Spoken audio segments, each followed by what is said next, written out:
Like, good, so you can stop staring at me. It's creeping me out. You're throwing me off. What's the staring at you? You were. We're making a house. Hey, hey, hey.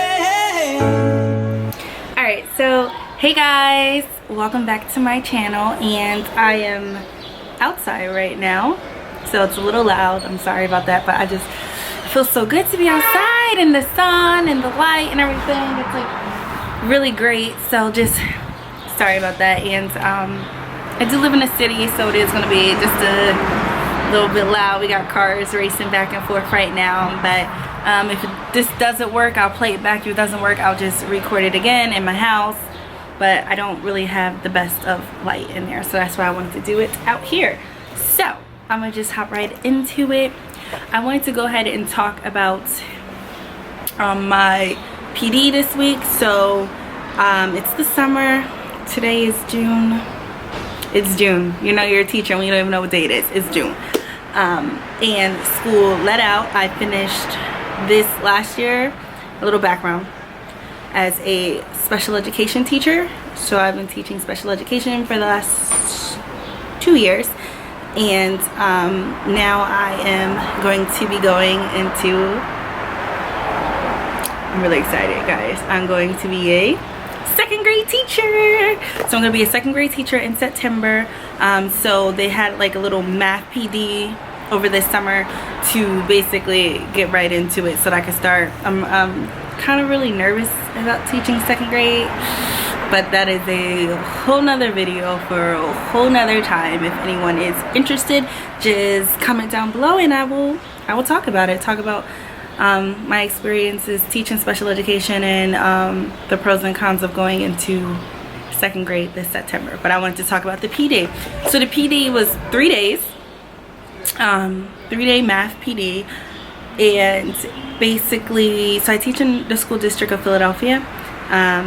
And they partnered with Carnegie. I don't know if anyone knows that, but Carnegie and our math coach, however, was leaving. The school district no longer is partnering with them, so they wanted to do kind of like an exit. So day one was about basically, I'm sorry, I got my notebook guys. Basically how we feel about math. So how we think about math and how our students think about math coming into the school year, what our approach to math is and how that rubs off on our students. And frankly, overall, I think that your approach to any subject is going to rub off on the students. The way you teach it, your enthusiasm, cars guys, your enthusiasm, your knowledge, just your aura, or however you feel about a subject, that definitely rubs off on the kids. My students know that I absolutely love to teach science and social studies. However, working as a special education teacher, most of my kids, so I taught learning support, most of their disability was in reading or math, and so that's kind of where I stayed. So I didn't really get to do science and social studies much. I taught second grade for my student teaching, and I was able to do it then, and the kids knew I loved it. They loved it. We did like long-term inquiry and things like that. So again, how I felt about those subjects definitely rubbed off. So when coming with math, and then not many people liking math, so it was interesting hearing all the other teachers talk about like their approach and what they thought about it and how the kids were able to pick up on it. As we know, our kids pick up on everything. So we just basically thought about that, brainstormed, and how we could become ourselves more comfortable with math so that when we are teaching it, it comes off like we like it. So the only thing is, so day one, a lot of the teachers, they liked that. They were into that brainstorming, and it was a lot of older teachers. So, you know, sometimes not even just being older, but you can get really stuck in how you think about things, or a way. Basically, you get stuck in your way, how you want things to go, how you want things to flow, how you think about things. And as teachers, we always have to take a step back and evaluate ourselves, self-reflect on ourselves. And I'm just a really firm believer of self-reflecting, so that's something I did anyway. So this day one, I was kind of sitting around like, I do all this anyway, so it wasn't really much that I could take from it that first day. However, I noticed that some of the other teachers in the building were able to take some things because they did get stuck in their ways, and so I think that's pretty awesome and pretty beneficial for them. But for me, day one was kind of like, I'm hungry. So yeah, day two was about, I thought was a little more interesting. They came on a topic about productive struggle in math and how we want our students to be productively struggling, but not to a point where it's like it's struggle. We don't want them just struggling. We want them to be in productive struggle. And we don't want them not to be challenged either. So they gave us, I think I posted it on my Instagram, guys. So if you don't follow my teacher Instagram, it's under Primary Sunshines, because I'm all about the brightness. But so it was a game called Eliminate Fizzles, and teaching lower primary, let's just say teaching lower primary for a lot of your career, you forget some things. You just do. So this Eliminate Fizzles was all about fractions and things like that, and it was like, oh god, dust off the cobwebs in the back of my head because I don't remember this. So I have to say I was productively struggling. I was productively struggling. And so some of the other like 5th and 6th grade teachers, oh by the way, the school that I teach at is K to 8th. So a lot of the 5th and 6th grade teachers, they were all the 3rd grade teachers, they were loving it. Us K to 2 teachers, we were like, okay. So but yeah, it was fun, it was interesting, and you really got to see like from a student's point of view and how they must be dealing with it and how they must be struggling as well. And then we learned so I thought it was interesting. We were able to figure out, well, what information needed to be given to make it a productive struggle, so that they are drawing from that prior knowledge and that they are using a variety of different skills and strategies to reach their goal, and not just very procedure like, you know, the way we was taught growing up, like this is the step and this is the next step. And so sometimes if something was out of that and you're just like, oh, I'm completely lost because I only know to follow these steps, I don't know what will happen if it goes left. So yeah, we learned what strategies we needed to give them, and what information we needed to give them so that they could build off of all the variety of strategies that they know. Because as we have learned, we don't want them just, you know, very procedure. We want them to know different things so that they can use different strategies to reach their goals. Oh, the sun went down. So yes, so that was day 2. There was also a really cool video. It was about someone filling up a pool with Coke bottles, like the soda guys. So Coke bottles and like formulas, and trying to figure out how many bottles it took to fill up the pool. So that's something to give your students at the beginning of the year and see how they could figure that out as well. I think it would work more for maybe 5th grade on up, some maybe 3rd, 4th if you gave them the formula and the information. But yeah, that was a productive struggle too. Something we also learned that was like really good is, some of you guys may already do this, but is to work through the problems. So any of the problems that you're giving the kids, just work through them yourselves, because then you can know, okay, what questions are my students going to ask, what information do I need to give them, and what should I look for. So those things that you can answer yourself as you're working through the problems to give to the kids, or so that they can succeed, so that they can productive struggle and not just struggle. So that was day 2. It was better than day 1, but it was okay. Just okay. But day 3 was my favorite day. Day 3 was all about planning, and so I like anything to do with just planning, because it's fun. Who doesn't? So I got to meet my other team teacher. So second grade this year, there are only 2 second grade classrooms. I am one of it, and then my there's like bugs everywhere, my other partner. So it's only 2 of us. So we were able to sit down and take the scope and sequence from the Common Core standards, and then line them up with the scope and sequence from the Carnegie's, their math mission.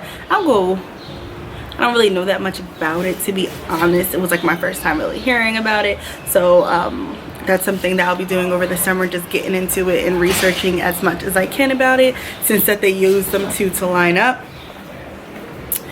Alright guys, so the last one, Whitney, you was touching stuff. Whitney was touching stuff, guys. So the last one was my thoughts on, oh, so planning. So yeah, I got to sit down, we planned. She used Google Docs to plan, which is awesome. So we were able to just share the documents and update it. So we got our first week done of planning. We talked about math planning groups and what the school requires us to meet, like how much to meet with each group, how many groups you should get done a day, what the principal requires, and things like that. They require us to at least meet with 2 math groups during every math period. So yeah, so we would talk about that, talk about how to level our math groups, you know, what to place them in, what groups to place them in. So we came up with a sort of like in the, you know how first grade does, or any grade does, the end of the year test. So we would do a assessment just to see where they're at coming into second grade, so then that we could make our groups from there and see what they know, what they don't know, and what they skipped, and what we might have to go back and reteach. And then I also created a second grade assessment. So basically, like our first, we use Envision. So if anyone knows that curriculum, we use Envision math curriculum. So I created an assessment from the first 10 sections of the first unit, so the first 10 little lessons. And I made a little assessment to see if our kids knew that. So maybe they went above, some of them might be advanced or whatever, just to see where they are in there, and if we need to skip it, or, you know, planning if you need to skip or enforce, or just enrich for, what is the other word? Guys, I'm like losing my brain. So if we need to enrich, or, come on, I know this, like, it's all gifted for a little bit, enrich, support, or extend, you guys know, whatever. So if I need to extend or make it more challenging for those other students. So that was day 3, and day 3 was my favorite, like I said, because it was all about planning and different strategies and how this school operates. Because I am at a new school, so it's not my old school where I was teaching learning support. It is a new school, new principal, new team, new everything. So to be able to sit down and talk about it was amazing for me, because like I said, I didn't know. Oh, and I got to see my classroom. Yeah, I got to see my classroom, so I was excited about that, so I could start thinking about what to do and how to go about and getting stuff for it, because I'm gonna have to start spending stuff slowly. I like to think that I'm made out of money, but I'm not. I'm really not. So be able to take the summer and get all that done is really exciting. So I'm gonna do that. I already know my theme. I know themes can be expensive, very much expensive, but this is a theme that I plan to use years and years, because it's not just a classroom theme, it's my teaching style, my teaching philosophy and everything. So it's all tied in together, so I would keep this stuff anyway. So I'm excited to do that. And now I'm thinking like, oh, why did so I left like a lot of my classroom decorations and stuff at my old school in my office, or my small group classroom, for the incoming learning support teacher, and I just did that. So now I have to get new stuff. But again, I'm really excited for all of this. So yeah, so that was day 3. I loved it. I love planning. My team my grade group partner, she's awesome. She's like really awesome, so she's like really a big help, and she's helping me, and I'm hoping I get it done. So this was my math planning. If you guys want, I could take you along with me as I prepare for my class and as I prepare for the upcoming school year, and then as we get closer. So because I am dually certified in special education and elementary ed, I really wanted to still stick with my special education, even though I know I'm going to have those babies in my classroom. I still want to do something primarily special ed, like learning support, like I am doing. So I'm teaching ESY. If anyone knows what that is, it's extended school year for students with who receive special education services and qualify for it. So I will be teaching that this summer, so I'm really excited. That starts in July, right after I come back from Atlanta. So I will be doing that, and I can take you along that journey too if anybody wants to join me with that.